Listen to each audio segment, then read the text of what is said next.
Hound, Volume 1. Sometimes, feelings are like the summer rain, coming out of nowhere and catching you unprepared. A nostalgic summer story set in the age of aristocrats begins right here. As is known to all, the Lawrence clan is a noble family of considerable notoriety. The nobles idle away their time, extorting the common folk to furnish their lavish lifestyles. They lead licentious lives. Under their cruel governance, countless unspeakable crimes are committed against the people. Although the common folk unanimously resent the nobles' greed, they are powerless to speak a single word against them. Young Dietrich was a high-born noble. He hadn't yet committed any deplorable crimes at his tender age. In fact, his swordsmanship was reputedly exceptional among the noble circles. If you wished to find something to cavil about it, it would have been his short temper and chronic delusion that the whole universe revolved around him. Such traits, of course, are not uncommon among the sons of nobility, so it wasn't any major concern. However, given that he was born into the Lawrence family name, it was only a matter of time before he would get drafted into the ranks of the other scoundrels. It was at this time that the young scoundrel decided upon the first reckless act of his life. A short while earlier, Dietrich had made up his mind to skip Tutor Damo's discourse on the elements in favor of a bit of fun outside the confines of the city. As he pressed his way through the streets crowded with commoners, his gaze fell upon a young lass with blonde hair and blue eyes. Dietrich was at a loss for words for the emotions that bubbled in his heart at the moment. The only thing he was certain of was that his heart had never thumped so loudly or so uncontrollably within his chest. So this must be how dear mother feels when she sees her kitty. As Dietrich kept thinking in his heart, he suddenly found himself moving towards where she was standing. Much to his dismay, the young commoner girl didn't so much as bat an eyelid at him. After making his identity known to her, she didn't display even the slightest sign of interest. Convinced that this commoner didn't understand what was good for her, he decided that he would carry her off under the cover of night.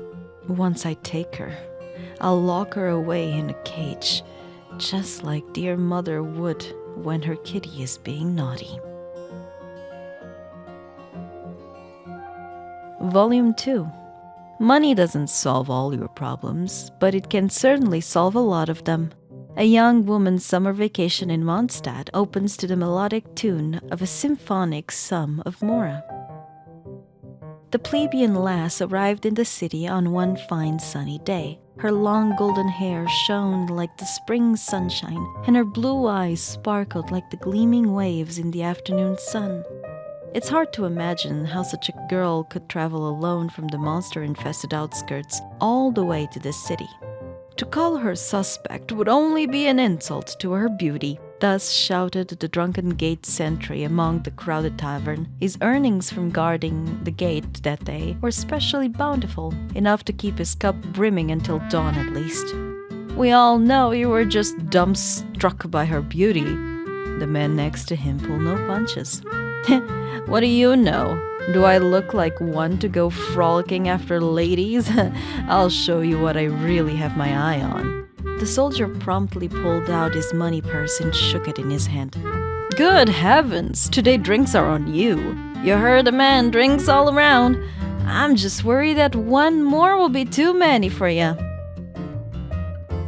So this traveling scholar who went by the name of Noti settled into her newfound life in the city. Noti spoke in a quiet, gentle manner. A rumor eventually began floating around the streets claiming that if you exchanged a few words with Noti during the day, you would have sweet dreams the following night. Apart from this, the new girl didn't disturb the lives of those in the city in any manner. After all, the people not only had their daily lives to deal with, but also the constant oppression from the nobility. Oh, I thought life in the city would be simple. I never imagined it would be like this. As rays of sunset filled her room, she tilted her head and rested it on her hands. Sitting beside the table, her fingers seemed to be circling around something. Her words flowed like a magical chant with the power to persuade people into believing almost anything. Volume 3. Even when you live in a safe city, you should watch out for the wolves that lurk in the night. Something more impossible to master than mass hypnosis is revealed within these pages. Night came. The faint howl of a wild beast could be heard echoing in the distance. It seemed to be the cry of a wolf. Noti sat on her bed and lifted her long sleeves to reveal a bone-white armband carved in the fashion of a coiling snake. The serpent's head was strikingly lifelike, with its mouth stretched open to reveal its fangs. Its neck was reared back as if ready to pounce on its prey the very next moment. The snake's slithering body was wrapped around her arm, emitting a dangerous aura under the rays of the magical lamps that lit the room. "Good night, my dear sister." Noti gently petted the armband, rubbing her pinky playfully along the snake's tail. Shortly after, the magic lamps went out and the entire room was draped in darkness. The darkness of night brought Noti boundless power. So Noti was already wise to the unknown presence the moment it entered her room. Sitting on the bed, Noti could clearly see Dietrich as he quietly gathered her clothes and felt his way around in the dark. It became harder and harder for Noti to hold back her laughter, until Dietrich was just in front of her. Dietrich met the same dazzling eyes that occupied his mind all day, but her eyes were somehow different now. They were no longer blue like water as Dietrich had seen that day. At this moment, they were filled with a night, devoid of waves, tranquil like the depths of the sea. "Here, drink the water in this cup." That was the last thing Dietrich heard before his consciousness faded away.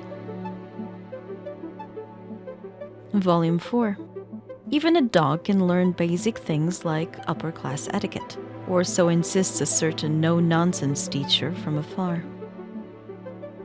The cup fell from his languid hand as Dietrich collapsed to the floor. Noti crouched beside Dietrich and relieved him of the saber sheathed upon his waist. She stroked the hilt of the blade for a moment before pulling back her hand, and a black gemstone that had been inlaid in the hilt fell into her palm. "How convenient. You brought the Eye of Eternal Night right to me. Thank you." Removing the snake armband as she spoke, she placed the black gemstone in the mouth of the snake. Scales and flesh began to quickly ripple from the snake's head down its body. A small black snake uncoiled in Noti's hands, slithering off her palm and falling to the floor. The snake began to enlarge, forming into a massive python with red eyes and black scales. Its twisting body almost filled the entire room. Noti extended her hand as the magical lamps illuminated the room. The python began to shrink down again and coiled back around her arm. Are you hiding?"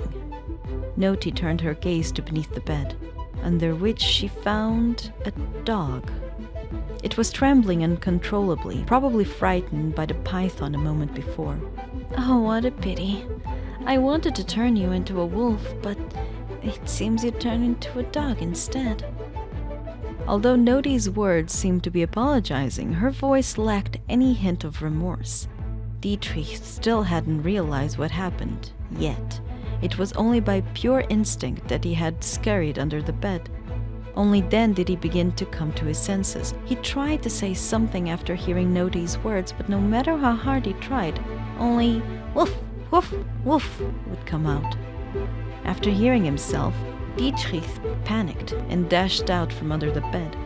No matter how many times Dietrich leaped in front of the mirror, or how many times he howled in disbelief, the reflection of a striking young noble never appeared again. Dietrich then turned with a snarl and leaped towards Noti. Without even being the least bit startled, she simply glanced at him with folded arms. Suddenly, Dietrich could no longer move toward her, no matter how hard he tried. That's not the proper etiquette for addressing a lady. It seems you need to be trained. Volume 5. Be a good dog. Yes, there's no reward for getting it right, but there's still a punishment for getting it wrong. The witch in black makeup smirked. Allow me to introduce myself again. I am not Frigga, but perhaps you are more familiar with my nickname. People call me the Enchantress of the Night. As she spoke, her long golden hair began to gradually darken, eventually turning black as the night sky outside the window. Her once sky blue eyes were now pitch black, ushering in the darkness of night. I am your master now. Of course, I will need to train you well. Notfrigga knelt down and placed the necklace that seemingly appeared out of nowhere on the still struggling Dietrich. The necklace shrank in size until it fit perfectly around his furry neck. No matter how he thrashed about or clawed at it, the necklace would not budge. We've already wasted so much time. Come, we're leaving. With that, Notfrigga set off towards the city. Dietrich whimpered along the way with all the strength he could muster, wishing he could simply run back to his villa. But he couldn't, no matter how hard he tried. The necklace Notfrigga placed on him seemed to control him, so he had no choice but to follow behind her. Notfrigga glanced back at the reluctant Dietrich dawdling behind her and curled a strand of hair around her finger. Although it is certainly amusing to watch you struggle in your current state, you are much too noisy. So unless you'd like a taste of my new Silence of the Night spell, you'd better keep your yapping mouth shut. The whole world seemed to fall into silence at that. Intuition told Dietrich that it would be best not to become the latest test subject for Notfrigga's new spell. Volume 6. Sometimes, feelings are like the summer rain, coming out of nowhere and catching you unprepared. A nostalgic summer story set in the age of aristocrats begins right here. Dietrich witnessed the fall of the House of Lawrence. Who knew where Mother's kitty had gone? His father, driven to distraction, and his mother, hysterical, were so close by, and yet no matter how he shouted, they did not pay him any heed. Arf! Dietrich lowered his head, but before he could speak again, the ground opened up beneath him. A pair of old crone's hands stretched out from the ground, seizing him by the neck. Then he fell, and his fall seemed to not end, till at last he crashed to earth at the feet of the old witch. Strangely, it did not hurt at all. Something hooked onto Dietrich's necklace, and he found himself hoisted up bodily. All before him was darkness, and he could only see one thing, that which was below him. It was a steaming pot filled with some unknown black substance that gurgled and belched. There was some solids in there too, and when he looked he could spy spiderwebs and the bones of venomous vipers. Into his ear crept Notfrigga's voice. I have you now, my last ingredient. Once I've put you in, my stew of life eternal shall be complete. Woof! Woof! Woof! Let me go, you dastardly witch! Dietrich struggled with all his might, not thinking for a moment that the bond of the hitherto inescapable necklace would suddenly be so easily slipped. And so he fell. He heard nothing more, naught else but the howling wind and Notfrigga's crazed laughter whipping about his ears. Volume 7. Wake up! Dietrich felt his body being rocked gently. Are you all right? A hand reached over as if to check his breathing. It was a familiar voice, gentle as the April breeze and genial as the March sun. Dietrich forced his eyes open, and before them was the golden-haired, blue-eyed girl. Wonderful, you're finally awake, she said with a smile. This place, is this Celestia? Dietrich wondered. No, I'm afraid it's just an ordinary forest, the girl replied. Then Dietrich's senses returned to him, and he knew then the young lady before him was the source of all his troubles. The wicked old witch, not Frigga. In a flash he had recovered, and leaping a distance away from her, he maintained a guarded stance. Don't be afraid. I won't hurt you. Oh, I must have forgotten to introduce myself. My name is Magdalene. I'm, well, not Frigga's younger sister. So saying, Magdalene gave her finger behind her back a twirl, a calming spell of light magic, and she approached Dietrich. Come now, it's all right. At this, did Dietrich indeed calm down. He desired to ask the girl before him how she could understand him, but he could still do naught but bark. Oh, this?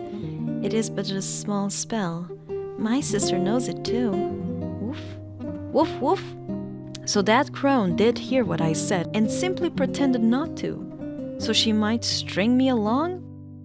Well, still, Notfrigga is actually a gentle person. And speaking of her sister, Magdalene smiled gorgeously once more. Volume 8. Do witches trade their brains for mighty magic? I can't get through to her at all. Dietrich thought to himself as he followed the golden-haired maiden who rambled on about something or another. Ah, don't say that. If my sister heard you, she would be most angry. Magdalene said this in a quiet voice as she looked at Dietrich. Woof, woof, woof, woof. Well, you needn't tell her, do you? Wait, how did you know what I was thinking? But it is too late now. Dietrich lifted his head in alarm at the rising pressure above him. Her expression had not changed at all, but even so, he knew that the girl before him was now changed. It seems that your nightmare has been of some use, for your memory at least, but as I see it, you are still far from adequate. That proud, cold voice from on high. Yes, surely this was not Frigga. Well, then, I suppose I shall leave the essence of the inmost heart inside you. What on earth was the essence of the inmost heart? Wait, no. Magdalene had mentioned just such a thing. Don't worry. The nightmare from before was a falsehood. My sister placed the essence of the inmost heart into you, and it can see your fears. That is why you dreamed of the things you fear most. But I think that my sister must have done it for your good. She is, after all, a most gentle soul. Dietrich's fur stood on end, and he trembled as he picked at Notfrigga, banishing any other thoughts from his mind. It seems that my teachings have been quite useful indeed. Well then, let us be on our way. Dietrich's frightened appearance pleased his master, the witch. Volume 9. What does the death of a warm spring day feel like? So the young maiden said one morning in defiance of all common logic. I suppose it must feel furry. At this moment, Magdalene was clutching a dog. Indeed, this was Dietrich, as she kept up a leisurely pace. The golden-haired maiden trapseed upon the gnarled roots of the massive trees like an elegant swan, lethally making her way through the woods. How fortunate that she is currently Magdalene. If it were that hag Notfrigga, she would have certainly made me walk, or use some sort of magic to force me to run.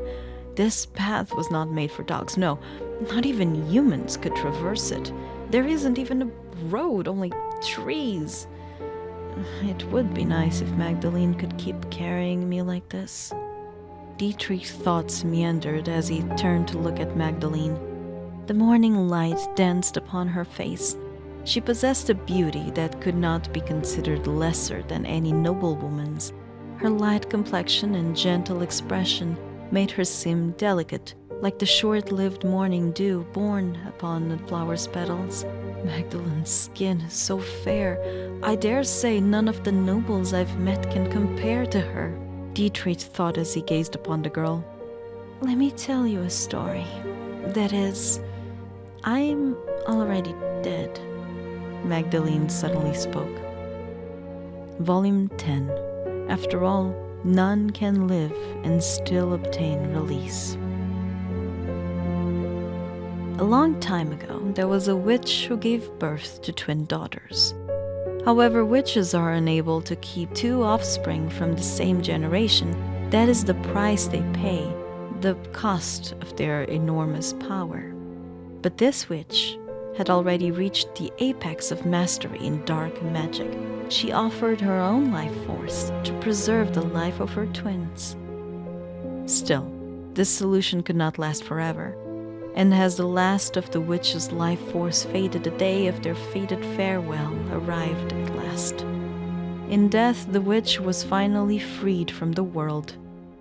The surviving elder sister, Notfrigga, inherited everything and felt entirely responsible for the passing of her younger sister, Magdalene.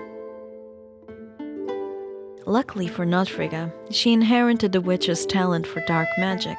Using herself as a vessel, she summoned Magdalene's soul using complicated magical symbols and obscure incantations. Then, she read all of the letter-bound books in the tower, and combining what she learned with dark magic and alchemy, created a new vessel.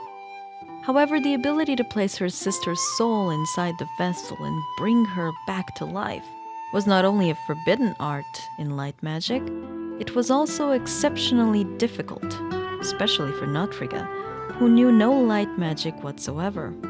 Nevertheless, Notfrigga's insistence on bringing Magdalene's back spurred her on, and eventually she found a solution. She transformed the vessel into a serpent bracelet that she wore on her wrist and set out on an adventure.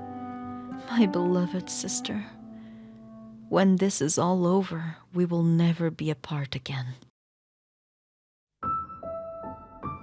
Volume 11. I should just stuff that noisy puppy yapper of yours. Wolf! Wolf! That day, the young maiden gave her loyal dog something precious. The last ray of light was fading, and the darkness was about to engulf the forest. It's time to switch, my dear elder sister. Suddenly, Magdalene put down Dietrich, whom she had been holding in her arms. One last thing. Elder sister, I have a present for you. I hope you like it. With this, light slowly began to shine from her fingers, gradually forming a dazzling ball of light. This was Magdalene's light magic. All right, from now on, you have to be well behaved. Shh, don't say anything. What? Why are you being so mysterious? Ugh. Before Dietrich could react, he had quietly muttered something, but his speech was interrupted when he suddenly found a slender hand tightly covering his mouth. A moment later, the girl, now transformed, hastily stuffed something into his mouth. What's this? It was the hilt of Dietrich's sword. The sword that once proudly hung from his belt. Dietrich opened his mouth instinctively to say something. Bite down on it if you want to live. Notfrigga raised one hand into the air, and Dietrich felt unable to breathe as the collar around his neck grew tighter and tighter. Powerless to resist, it was all he could do to bite down as instructed. Listen carefully. In a moment you will need to defend yourself with that sword. Even though you're an ignorant and useless, spoiled brat, it would still be a lot of trouble for me if you died here. Notfrigga raised Dietrich's head and spoke in a low voice. After all, I haven't finished teaching you a lesson yet. It would ruin my fun if you died too easily. The Witch of the Night finished speaking and retracted her hand to adjust her garments. The collar loosened again, returning to normal tightness. At once, hair rushed past his teeth and in through his nostrils, filling up his lungs again. Dietrich still did not dare relax his jaw grip on the sword, however, so he had to make do with somewhat impaired breathing. Before long, The sound of commotion was heard in the distance. Thank you for listening. Check the description for more info on where to find my content, and subscribe so you don't miss my videos. Until next time, stay safe.